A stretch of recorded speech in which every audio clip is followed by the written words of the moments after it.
welcome back to Dakota News Now. It's time for another edition of Owning Your Outdoors, and joining me like always is Doug Schroeder from Lewis. And Doug, we had a weather event that took place here recently with some high heat and some high wind, so we kind of wanted to talk about preparing a little bit for that in the future. Yes, we're going into July now, end of June, July, August, all very hot months in South Dakota, and it's time to talk about some things we can do to prepare our lawns, landscape, and our annuals, our flowers.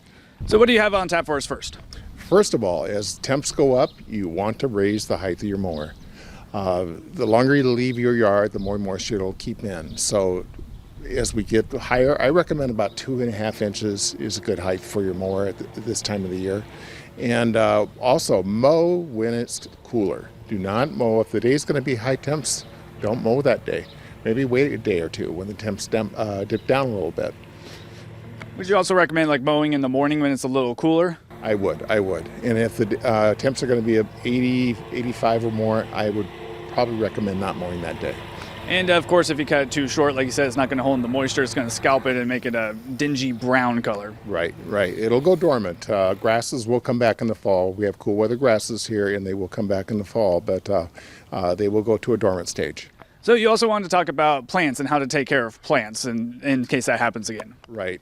This time of year with this winds and heat that we've had, you're going to have some summer damage. And I always recommend what I call a summer haircut. You can take annuals and cut them back a little bit. They will actually get thicker and bushier and actually become a healthier plant if you do a little cutting on them and prune them up a little bit. You'd also recommend going ahead and doing a little bit of fertilizing too. Fertilizing, yes. Fertilize when the temps are not real hot. Right now, it's about the end of when I would say to fertilize when we get to the end of June, and probably not fertilize again till the end of August. You do not want to promote growth when we have high heat in your lawns. So let it do its thing, let it get through the summer. Okay, what else? What other tips and tricks do you have for us? Apply mulch, especially if you've got a new landscape.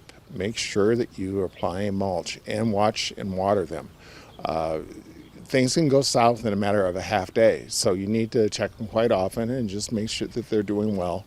I recommend if it's a new landscape about 3 inches of mulch on top of your landscape. If it's an existing, you can probably get by with 1.5 inches of extra. But remulch right now, even if you have a landscape that is existing, a little mulch will help a lot with this hot weather. Yeah, I was going to say pretty timely since it looks like we're going to be back in the 90s coming up again next week. So some good tips to maybe enact here over the weekend when it's a little cooler. Exactly, Aaron. Bring some water too, please. Yeah, bring the water. Make sure you're bringing water for yourself too and hydrating. So, exactly. Doug, thank you so much for joining us again this morning. We're going to have all this information coming up online at dakotanewsnow.com. In the meantime, we're going to go ahead and take a break. Fastcast is next.